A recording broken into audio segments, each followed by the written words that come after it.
तो दोस्तों कहानी की शुरुआत होती है 1978 के समय को दिखाते हुए, जहां पर हम लोग पिट्सबर्ग की सड़कों पर एक आदमी को देखते हैं जिसका नाम ट्रॉय था।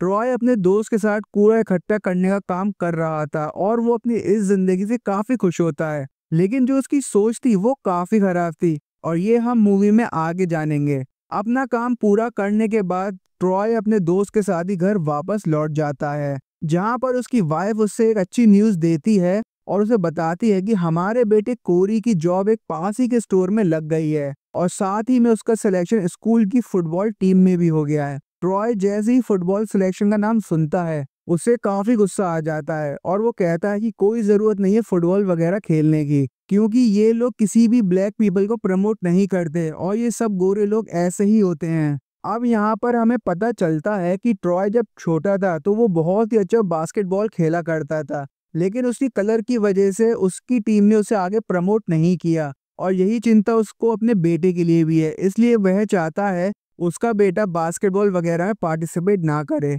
अब इस चीज को लेकर इन दोनों में काफी आर्ग्यूमेंट होता है और इसी बीच ट्रॉय का बड़ा बेटा जो कि उसकी पहली वाइफ से था वो यहाँ पर आ जाता है। ट्रॉय उसे देखकर खुश नहीं होता है क्योंकि उसे पता था कि जब भी उसका बड़ा बेटा आता है वो उससे सिर्फ पैसे मांगता है और कोई खास वजह नहीं है। और इसी दौरान हम लोग ये जान पाते हैं कि ट्रॉय ने 2 शादियां की हैं। इसके बाद ये लोग घर में आ जाते हैं और ट्रॉय अपने बेटे से कहता है कि तुम्हें कोई काम कर लेना चाहिए, तुम कहाँ तक मुझसे पैसे मांगते रहोगे। इसके जवाब में उसका बेटा कहता है कि जल्दी ही मुझे नौकरी मिल जाएगी और मैं आपके सारे पैसे वापस लौटा दूंगा। ट्रॉय उसे यहाँ पर एक एडवाइस देता है कि तुम मेरी तरह ही गार्बेज कलेक्टर का काम क्यों नहीं कर लेते, उसमें काफी पैसा है। लेकिन वो साफ साफ इनकार करके कहता है मुझे पैसा तो कमाना है लेकिन इस तरीके से नहीं। ये सुनने के बाद ट्रॉय को काफी गुस्सा आता है और वो अपने बेटे को ही काफी भला बुरा कहना शुरू कर देता है कि तुम्हारी माँ ने तो तुम्हें ऐसे संस्कार दिए हैं, तुम्हारी कैसी परवरिश करी है।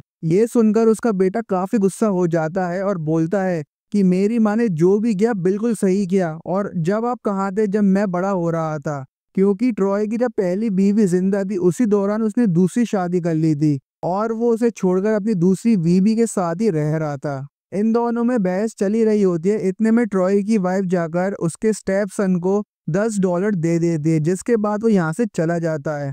अगली सुबह ट्रॉय अपने बेटे कोरी को ढूंढ रहा था ताकि वो उसके साथ मिलकर फैंस को सही कर सके, लेकिन उसे यहाँ पता चलता है कि वो तो सुबह सुबह फुटबॉल मैच खेलने के लिए चला गया है और ये सुनकर उसे काफी गुस्सा आता है। जब भी ट्रॉय की नजर उसके बड़े भाई पर पड़ती है जो कि सड़क पर घूम रहा था। ट्रॉय का जो भाई था वो आर्मी में था और उसने जापान वॉर में सर्विस दी थी और इसी जंग के दौरान उसके सर पर एक गोली लग गई थी जिसकी वजह से उसकी हालत काफी क्रिटिकल हो गई थी। अब उसका भाई बच तो गया था लेकिन अब वो पहले की तरह नॉर्मल नहीं था, मतलब वो एक एब नॉर्मल जिंदगी गुजार रहा था।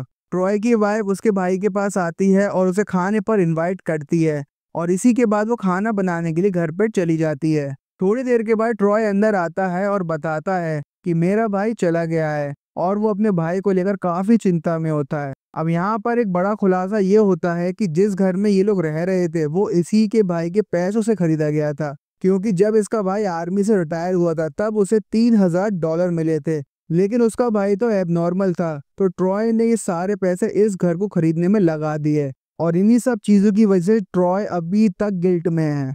यहाँ पर उसकी वाइफ उसे समझाती है कि तुमने जो भी किया बहुत सही किया और अब हमें तुम्हारे भाई को भी अपने साथ रखना चाहिए, क्योंकि कब तक वो इधर उधर घूमते रहेंगे, उनकी हालत काफी नाजुक है। ये कहकर ट्रॉय की वाइफ सामान खरीदने के लिए बाहर चली जाती है और इतनी ही देर में ट्रॉय का बेटा मैच खेलकर वापस लौट आता है। तो ट्रॉय कोरी से कहता है कि मुझे तुम्हारी मदद चाहिए फैन सही करने में। अब यहाँ पर ये दोनों फैंस को ठीक करने में लग जाते हैं और इसी दौरान कोरी अपने डैड से कहता है कि आपने मेरे फुटबॉल साइन पर अब तक साइन नहीं किया।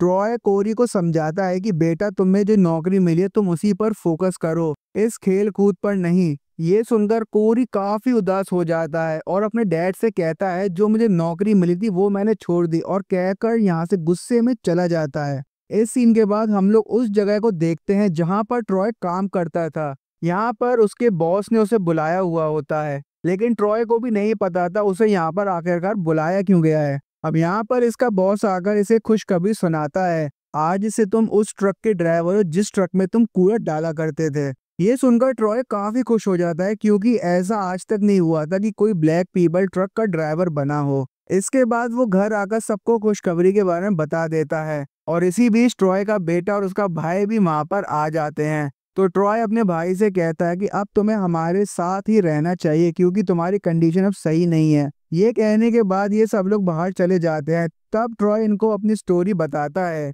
कि जब मैं 14 साल का था तो मेरे डैड मुझे बहुत ही मारा पीटा करते थे और एक दिन उन्होंने गुस्से में आकर मुझे घर से ही निकाल दिया। और जब मैं इस शहर में आया था ना ही मेरे पास खाने को खाना था ना ही पीने को पानी।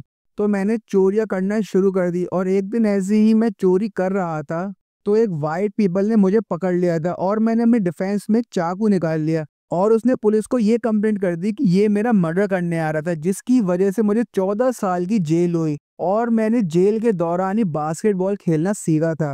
अब ट्रॉय का यहाँ पर सीधा सीधा मतलब यह था कि जो सब चीजें मैंने फेस की वो मेरे बच्चों को फेस नहीं करनी पड़े। यहाँ पर ट्रॉय की जो थिंकिंग थी वो अपने बच्चों के लिए तो सही थी, लेकिन उसे आज के जमाने को भी देखकर आगे बढ़ना चाहिए।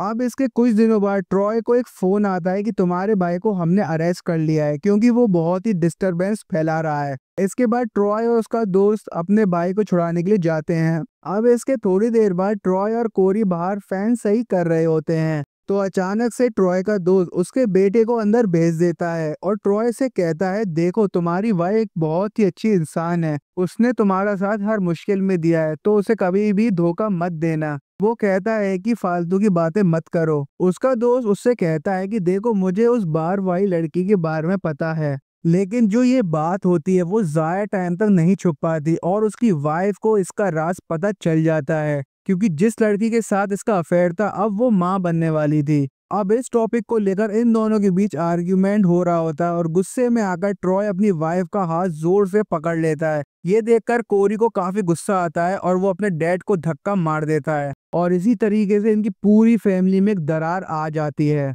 एक रात ट्रॉय की वाइफ उसे बताती है कि जिसके साथ तुम्हारा अफेयर था उसकी जन्म देते हुए मौत हो गई है, उसने एक लड़की को जन्म दिया है। इसके बाद ट्रॉय हॉस्पिटल जाकर अपनी बेटी को घर ले आता है, लेकिन ट्रॉय की वाइफ उसे स्वीकार करने से मना कर देती है। पर ट्रॉय की वाइफ एक बहुत ही अच्छी और नेक दिल इंसान थी तो वो इस बच्चे को एक्सेप्ट कर लेती है, लेकिन वो अपने हस्बैंड से अभी तक गुस्सा थी। अब ऐसे करते करते काफी दिन और महीने बीत जाते हैं और अब ट्रॉय के बेटे ने भी फुटबॉल छोड़ दी थी और आर्मी को ज्वाइन कर लिया था। एक दिन उसका बेटा ऐसे ही आ रहा होता है तो ट्रॉय उससे कहता है कि तुम मुझसे फाइट करो और मुझे जमीन पर गिरा कर दिखाओ। अब ट्रॉय उसे मारने लगता है क्योंकि उसने काफी पी रखी होती है और काफी गुस्से में भी होता है, लेकिन कोरी उस पर हाथ तक नहीं उठाता। गुस्से में आकर वो वहां से चला जाता है। अब यहाँ पर ट्रॉय काफी अजीबोगरीब बिहेव करता है और यहाँ तक कि वो मौत को भी चैलेंज करता है कि मेरे सामने आकर मेरा सामना करो। ट्रॉय अपनी सोच के जरिए अपनी लाइफ और पूरी फैमिली की लाइफ बर्बाद कर रहा था, यहाँ तक कि सबसे अच्छा दोस्त भी उससे दूर हो गया था और ऐसे करते हुए 6 साल बीत गए और ट्रॉय की अब मृत्यु हो चुकी है। कोरी अपने फादर के फ्यूनरल पर आने के लिए छुट्टी लेता है और अब वो मरीन बन चुका था। कोरी 6 साल के बाद अपने घर वापस लौटा था, लेकिन अब भी वो अपने पिता से काफी गुस्सा था और उनके फ्यूनरल पर जाने से मना कर देता है। तो उसकी मॉम मुझे समझाती हैं कि हाँ मैं मानती हूँ कि तुम्हारे पापा में काफी गलतियां थी और बुराइयां थी, लेकिन उन्होंने तुम्हारे लिए हमेशा अच्छा ही सोचा। और ये सुनकर कोरी को भी अपनी गलती पर पछतावा होता है और वो अपने डैड के फ्यूनरल पर जाने के लिए रेडी हो जाता है और यहीं पर कोरी अपनी स्टेप सिस्टर को भी देखता है पहली बार। अब यहाँ पर कोरी का बड़ा भाई भी आ जाता है और साथ ही में ट्रॉय का भाई भी आ जाता है। ट्रॉय का जो भाई था वो एक ट्रम्पेट लेकर आता है और उसे आसमान की तरफ देखकर बजाना शुरू करता है। वो ऐसा इसलिए कर रहा था कि वो अपने भाई के लिए स्वर्ग के दरवाजे खुलवाना चाहता था और उसके ऐसा करने से बादल छट जाते हैं और सूरज की किरणें इनकी फैमिली पर पड़ती हैं और इसी को दिखाते हुए ये शानदार मूवी यहीं पर एंड हो जाती है। दोस्तों ट्रॉय ने अपनी जिंदगी में इतनी परेशानियां झेली थी कि वो सबको उसके बारे में नहीं बता पाया था और साथ ही में उसने अपनी जिंदगी में काफी गलत फैसले भी किए थे। तो दोस्तों क्या लगता है आपको ट्रॉय की इस लाइफ को देखने के बाद? हमें कमेंट सेक्शन में जरूर बताइएगा। तो मिलते हैं नेक्स्ट वीडियो में एक और नई वीडियो के साथ।